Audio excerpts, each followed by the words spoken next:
आज हम एक्सप्लेन करने वाले हैं एक फैंटेसी थ्रिलर मूवी की कहानी। So hello everyone, Kanchan here, let's begin the story. कहानी की शुरुआत होती है और हमें जंगल के बीचों बीच एक घर दिखाया जाता है जहां पर लिटिल विच रहा करती थी, जो हर रोज नए तरह के जादू करने की कोशिश करती थी, मगर हर बार वो नाकाम हो जाती थी। वहीं पर लिटिल विच के साथ एक मेंबर और रहा करता था जो कि एक कौवा था जिसका नाम अफ्रीकस था। अफ्रीकस लिटिल विच को अच्छी और बुरी बातें सिखाता था। ऐसे ही एक दिन लिटिल विच अफ्रीकस से कहती है कि मुझे विचेस की सेरेमनी में जाना है, जहां पर हर साल सारी विचेस इकट्ठा होकर सारी रात डांस किया करती थी। तो अफ्रीकस उससे कहता है कि तुम उस सेरेमनी में नहीं जा सकती क्योंकि तुम्हारे पास तो कोई इनविटेशन ही नहीं है और बगैर इनविटेशन के वहां पर जाना सख्त मना है, और वैसे भी तुम्हारी उम्र भी अभी कम है। इस सेरेमनी में सिर्फ बड़ी विचेस ही शामिल हो सकती है। तो लिटिल विच उससे कहती है कि मैं 127 साल की हो चुकी हूँ, मगर अफ्रीकस उसे मना कर देता है। यहाँ पर लिटिल विच उदास होकर लेट जाती है। अफ्रीकस उसे बड़े प्यार से समझाता है और कहता है कि तुम उदास मत हो, तुम अगले साल उस सेरेमनी में जा सकती हो। फिर हमें दो बच्चों को दिखाया जाता है जिनका नाम थॉमस और रॉनी है। इन दोनों के पेरेंट्स मर चुके थे। अब ये दोनों अपनी आंट के साथ रहते थे जो कि इन दोनों से घर का सारा काम कराया करती थी। रॉनी अपने भाई थॉमस से पूछती है कि क्या ये बात सच है, साल के लास्ट दिन में दुनिया की सारी विचेस एक जगह पर इकट्ठा होती हैं और सारी रात डांस करती हैं। थॉमस उसे समझाता है ये सारी फेक बातें हैं, दुनिया में कोई भी विच नहीं है और ना ही एग्जिस्ट करती है। इधर हम लिटिल विच को देखते हैं जो अफ्रीका से छुप के जादुई छड़ी उठाती है और उन बड़ी विचेस की सेरेमनी में पहुंच जाती है। वहां पर सारी विचेस मिलकर डांस कर रही होती हैं, जिन्हें देखकर लिटिल विच खुद को नहीं रोक पाती और वो भी उनमें शामिल होकर डांस करने लगती है। तभी एक बड़ी विच उसे देख लेती है जिसका नाम रंपमपेल होता है। रंपमपेल सबको बताती है कि देखो हमारी सेरेमनी में एक विजिटर आई है, जिस पर लिटिल विच उनसे कहती है कि अब मैं बच्ची नहीं हूँ, मैं बड़ी हो गई हूँ।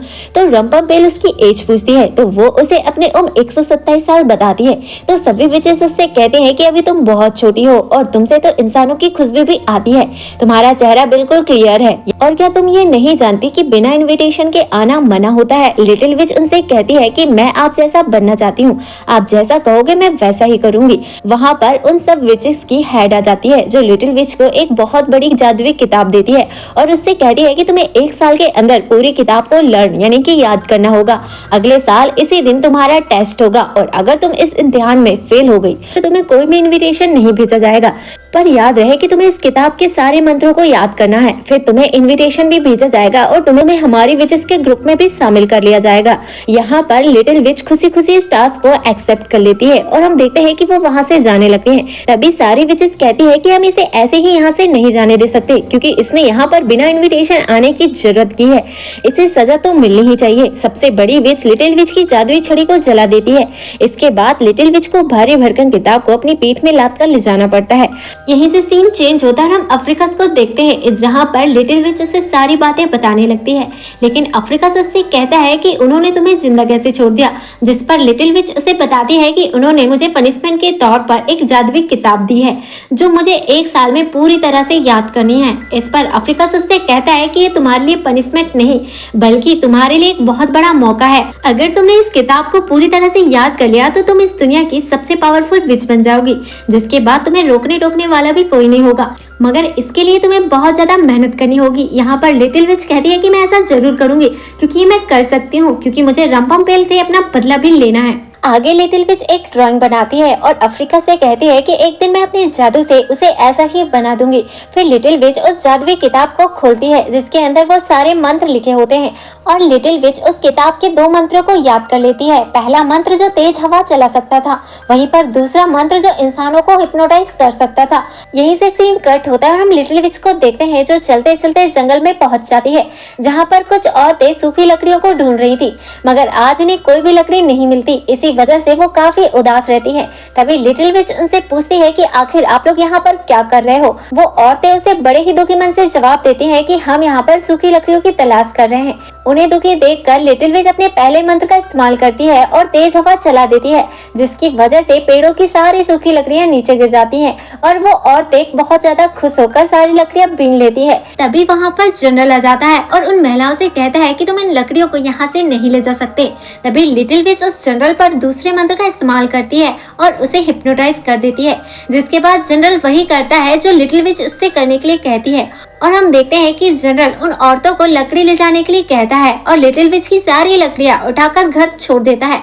घर पहुंचने के बाद लिटिल विच सारी बातें अफ्रीकस को बता देती है। यहाँ पर अफ्रीकस उससे कहता है कि तुम्हें उस इंसान के साथ ऐसा नहीं करना चाहिए था, ये तो एक बुरी विच के कारनामे होते हैं। तो लिटिल विच उससे कहती है कि ऐसा दोबारा नहीं करूंगी।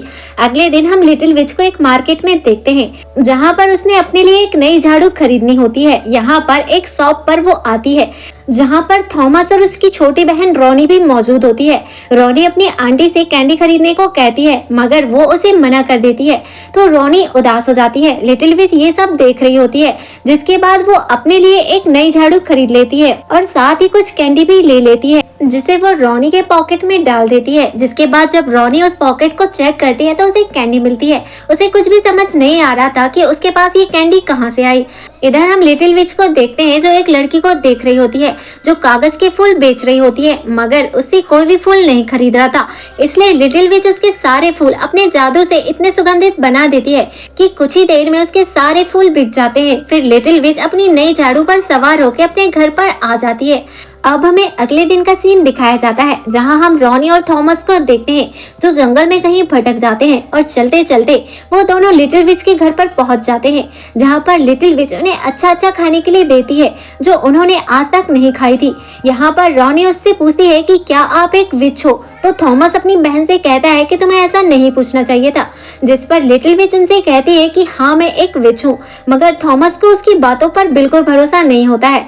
तो लिटिल विच उन्हें अपना जादू दिखाती है, जिसे देखकर दोनों बच्चे काफी ज्यादा खुश हो जाते हैं। वहीं पर वो बच्चे लिटिल विच से अलग अलग चीजें करने के लिए कहते हैं, तो लिटिल विच उन बच्चों की खुशियों के लिए वैसा ही करती है। लेकिन तभी दरवाजे पर कोई आ जाता है। जब लिटिल विच बाहर निकल कर देखती है तो वहाँ पर विच रंपमपेल होती है। रंपमपेल उससे कहती है कि मैं यहाँ से गुजर रही थी तो मैंने सोचा क्यों ना मैं तुमसे मिलती चलूं और तुमसे पूछूं कि तुम्हारी पढ़ाई कैसी चल रही है। तो लिटिल विच उसे बताती है कि मैं रोज दिल लगाकर याद कर रही हूँ। यहाँ पर रंपमपेल बात करते हुए घर के अंदर आ जाती है तो वो छत के ऊपर टेबल को लगा हुआ देखती है, जिसे लिटिल विच ने अपने जादू से लगाया होता है। लिटिल विच उनसे कहती है कि आज मैं सफाई कर रही थी इसलिए वो टेबल ऊपर लगा हुआ है, जिस पर रंपमपेल उससे कहती है कि कोई भी विच फ्राइडे के दिन जादू नहीं करती है। तभी रंपमपेल को थॉमस और रोनी की खुशबू आने लगती है। तो रंपमपेल उससे पूछती है कि क्या तुम्हारे अलावा यहाँ पर और भी कोई है, मगर लिटिल विच उससे मना कर देती है और कहती है कि यहाँ पर कोई भी नहीं है। तभी थॉमस को छींक आ जाती है, जिसकी वजह से लिटिल विच को भी छींकना पड़ता है ताकि रंपमपेल को कोई भी शक ना हो। लेकिन अब रंपमपेल को लिटिल विच पर शक हो जाता है और वो सारी बातें डायरी पे लिखती रहती है। कुछ देर बाद वो वहाँ से चले जाती है, जिसके बाद हम लिटिल विच को देखते हैं जो दोनों बच्चों को उनके घर भेज देती है, मगर रंपमपेल ये सब कुछ छुपकर देख रही होती है और वो सब अपनी डायरी में लिख लेती है। जिसके बाद अफ्रीकस लिटिल विच से कहता है कि तुम्हें अपना जादू किसी के सामने नहीं दिखाना चाहिए, ऐसा करने से तुम्हारी जान को खतरा हो सकता है। तो लिटिल विच उससे कहती है कि मैं उन दोनों बच्चों को खुश करने के लिए ऐसा कर रही थी, मेरा कोई भी गलत इरादा नहीं था। यहाँ पर अफ्रीकस उससे कहता है कि तुम अपना पूरा फोकस उस किताब को खत्म करने पर करो। इसके बाद हम देखते हैं कि लिटिल विच रात दिन एक कर देती है उस किताब को याद करने में, ताकि वो हर एक मंत्र को अच्छे से बोल सके। अब हमें अगले दिन का सीन दिखाया जाता है, जहाँ पर लिटिल विच मार्केट जा रही होती है। वहाँ पर कुछ बच्चों को देखती है जो खेल रहे होते हैं, लेकिन तभी वहाँ पर दो बदतमीज बच्चे आ जाते हैं और उन्हें तंग करने लगते हैं। तो लिटिल विच उन्हें सबक सिखाने के लिए अपने जादू से उनके पैर को बर्फ में जमा देती है, जिसकी वजह से वो बच्चे गिर जाते हैं। ये देखकर सारे बच्चे हंसने लगते हैं, मगर तभी लिटिल विच देखती है कि वो बच्चा बहुत ज्यादा उदास हो गया है। तो लिटिल विच समझ जाती है कि इस बच्चे के अंदर की कड़वाहट का कारण कुछ और है। इसलिए हम देखते हैं कि लिटिल विच उस बच्चे का पीछा करती है। तो वो देखती है कि एक आदमी उस बच्चे को धक्का देकर वहाँ से चला जाता है, जिसके जाने के बाद लिटिल विच उस बच्चे से पूछती है कि क्या तुम बड़ी प्रॉब्लम में हो, जिस पर वो बच्चा बताता है कि जिसने मुझे धक्का दिया था वो मेरे फादर है, जिन्हें जुआ खेलने की आदत है। वो सारे पैसे ऐसे ही बर्बाद कर देते हैं, फिर हार का गुस्सा मुझ पर ही निकालते हैं। तो लिटिल विच उस बच्चे से कहती है कि मुझे उस जगह पर ले चलो जहाँ पर तुम्हारे पापा जुआ खेलते हैं। इसके बाद हम देखते हैं कि वो वहीं पर पहुंच जाते हैं। जहाँ उस बच्चे के फादर जुआ खेल रहे होते हैं तो लिटिल विच उस बॉल पर जादू कर देती है, जिसके कारण वो बार बार दीवार से जाकर टकरा रही होती है, जिसकी वजह से वो जगह टूटने लगती है। इसलिए हम देखते हैं कि वो सारे लोग उस बच्चे के बाप को मारने लगते हैं और धक्का देकर उसे निकाल देते हैं। हम देखते हैं कि वो बच्चा अपने पिता के पास जाता है और उन्हें उठाने लगता है। ये देखकर उस आदमी को रियलाइज हो जाता है कि वो अब तक अपने बच्चे के साथ कैसे गलत कर रहा था। वो अपने बच्चे से माफी मांगता है। इसके बाद हम देखते हैं कि वो वहाँ से चले जाते हैं। ये सब देखकर लिटिल विच बहुत ज्यादा खुश हो जाती है। इधर हम रंपम्पेल को देखते हैं जो ये सब चीजें नोटिस कर रही होती है। वो समझ जाती है कि लिटिल विच अब एक अच्छी विच बनती जा रही है और वो लोगों की भलाई कर रही है। यहीं से सीन चेंज होता है और हम लिटिल विच को देखते हैं। जब वो अपने घर पहुंचती है तो उसे बहुत बड़ा सरप्राइज मिलता है, क्योंकि उसके घर में बहुत सारी कैंडल जली हुई होती है और ये सब कुछ अफ्रीकस ने किया होता है, क्योंकि आज लिटिल विच का बर्थडे होता है। यहाँ पर आज वो 128 साल की हो चुकी थी। अगले दिन लिटिल विच अफ्रीकस को बताती है कि मैंने इस किताब के सारे मंत्रों को याद कर लिया है और अब मैं इम्तिहान के लिए तैयार हूँ। तभी यहाँ पर रंपम्पेल आ जाती है, जो लिटिल विच से कहती है कि मुझे यहाँ पर हेड विच ने भेजा है, आज रात तुम्हारा इम्तिहान होने वाला है। जिस पर लिटिल विच उससे कहती है कि मैंने अपनी पूरी किताब याद कर लिया है। अब हमें नाइट का सीन दिखाया जाता है, जहाँ पर लिटिल विच का इम्तिहान होने वाला था। वहाँ पर सारी विच आ जाती हैं और उनकी हेड विच लिटिल विच का इम्तिहान लेने लगती है। उसे जो जो जादू करने के लिए कहती है लिटिल विच वैसा ही कर देती है।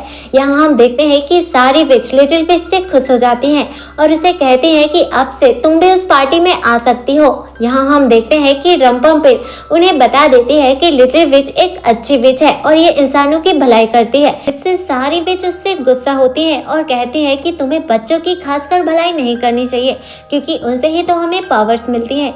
इसके बाद हम देखते हैं कि लिटिल विच उनसे गुस्सा होकर वहां से चले जाती है और अफ्रीकस पे अपना गुस्सा निकालती है और कहती है कि तुमने ही मुझे अच्छा बुरा सिखाया है। अब इसी वजह से वो सारी विच मुझे एक्सेप्ट नहीं कर रही हैं। इसलिए हम देखते हैं कि लिटिल विच गुस्से में अफ्रीकस को अपने घर से बाहर निकाल देती है। इसके बाद रंपम्पेल ने जैसा कहा था कि उन दोनों बच्चों को मारना है, इसलिए हम देखते हैं कि वो उन दोनों बच्चों के घर पर पहुंच जाती है उन्हें पत्थर का बनाने के लिए, लेकिन वो ऐसा नहीं कर पाती उनका मासूम चेहरा देखकर। यहाँ पर रोनी उससे कहती है कि तुम एक अच्छी विच हो, इसलिए तुम बुरा काम भी चाहकर नहीं कर पा रही हो।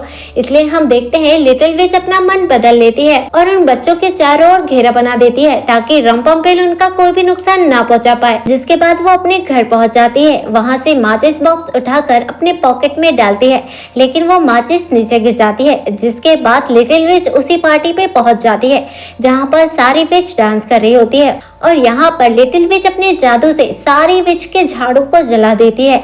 जिसके बाद वो दूसरा मंत्र पढ़ती है और सभी विचेस की किताबों को आग में झोंक देती है और अब वो सबसे बड़ी जादुई किताब को जलाने वाली होती है। लेकिन जब वो अपने पॉकेट को चेक करती है तो वहाँ पर माचिस नहीं होती है। तभी वहाँ पर अफ्रीकस आ जाता है और उसे माचिस बॉक्स दे देता है। जिसके बाद हम देखते हैं कि लिटिल विच उसे भी जला देती है।